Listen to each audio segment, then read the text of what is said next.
It is an AMA. All right. So, you know how dollars have gotten much more expensive since sacrifice phase. So, the dollars you sacrificed back during the sacrifice phases were they were less valuable at the time.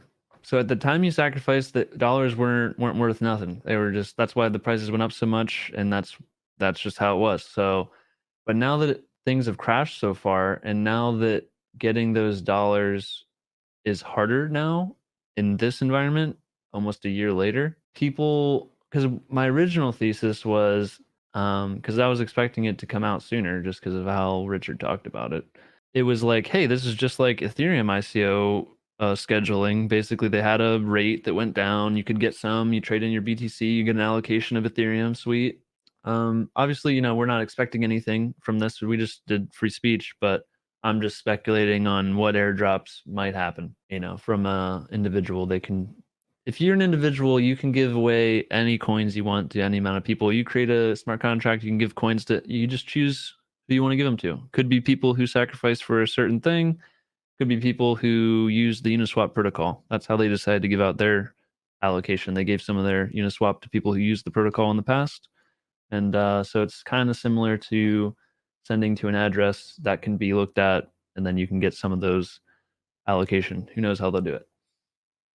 But basically, those dollars were less expensive back when we sacrificed, and now the dollars are way more expensive. So anyway, well, let me switch back to Ethereum. So Ethereum, whenever it launched, it immediately 10x, like, to the public, because people got it for 30 cents, on average, pre-launch. And then whenever it launched, it went up to $3. It didn't go down first. It was like, boom, launch $3, like in a few candles or whatever. And so I was like, oh, this is probably going to be similar for PulseChain, pulsex. Of course, there's all that pent up demand of like, oh, we all are just waiting for this to launch, because I missed the sacrifice, or I didn't get enough, or now I have all these paychecks I've built up and I just want to get more of this stuff. Like, we've had all that accumulation phase and built up dry powder. I thought it would be very similar to Ethereum's launch. Then after we've been dipping so much, like, and the dollar is harder to get a hold of, maybe it's harder to pump straight off the bat. Like, that's the thing, is like, I want us to launch at the bottom of the bear. Whenever they pivot and things start going up again and people are getting more spendy and dollars aren't as hard to get anymore because they're not continually raising the rates super high. If they start slowing down the rates, the market might like be extra ahead and be like, hey, they're probably gonna start cutting rates soon, so let's get ahead of that. And then they'll start trying to pump it. After a dip, we'll probably have because apparently after they pivot, there's usually a dip, which I talked about earlier in the stream, why that probably happens. I think there's a higher chance now, and this is just speculation, guys, that since the dollars are more valuable now, people are happier now to, like, I don't think it's a good idea, in my opinion, but to sell some of their allocation because the dollars are just so much more valuable now. And so they're happier to sell for what they think is more valuable at the moment, like dollars. Right now, people want dollars. They don't want Bitcoin. They don't want Ethereum. They don't want stocks, which is present in every chart you see. It's like, oh, why is the price down versus the dollar? Because people want more dollars instead.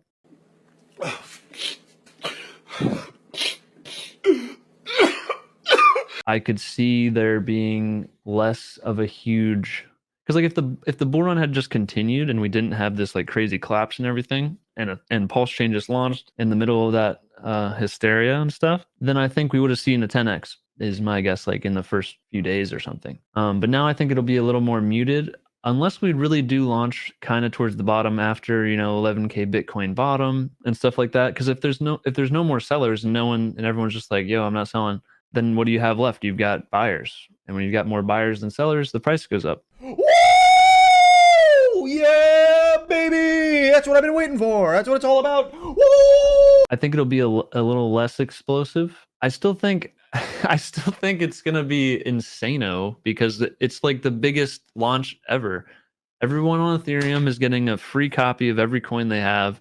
Every big influencer basically is sacrificed for it. So they're going to be talking about it more so than they ever did talk about Hex. And so lots of money is probably going to float into Hex and Richard Heart ecosystem stuff. because of all that extra exposure that we never got before, it could still be major bullish. The only thing that's different is I think that dollars have gotten a lot more expensive. And so I think people might actually end up selling their bags early, which is, I mean, it's good for future price because then those guys who got in early sell their bags at like a super discount to everybody else who has money and has planned to buy a dip potentially at the start. And so, you know, those guys are probably going to end up with the biggest gains because you took the most risk buying when it was most risky and holding through an uncertain time.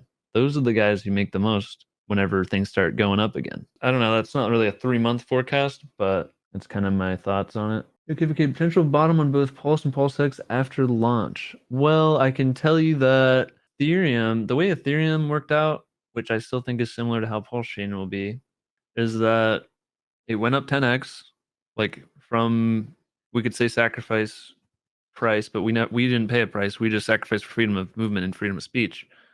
And, you know, maybe we'll get something. Ethereum went up tenfold from the price that they paid in Bitcoin or whatever. And then it only dropped like 84% or something. And so it was still up like 40% from where the people who got in initially, you know, at the 30 cents went to $3, then it went down to like 42 cents or something like that. Maybe after we pump we drop, you know, 80% or something, but I'd like to think that people wouldn't sell potentially Ethereum Genesis level bags for a discount at the start of a project launch. But you never know, maybe there will be some big games played of like, yo, FUD it on day one, claim all these problems, do this, and like mass, you know, because there's money to be made. People will, if someone in their mind and doesn't care about others, they could be like, all right, it cost me 50 grand to get all this information out and possibly FUD everybody else out so that I can buy a dip to make 10 million from the rebound or something.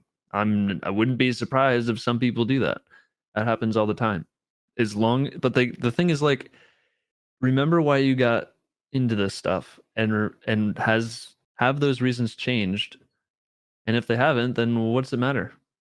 You know, and don't fall for, you know, single points of information either. Always, you know, check other sources, have multiple sources for information, and don't believe everything you see.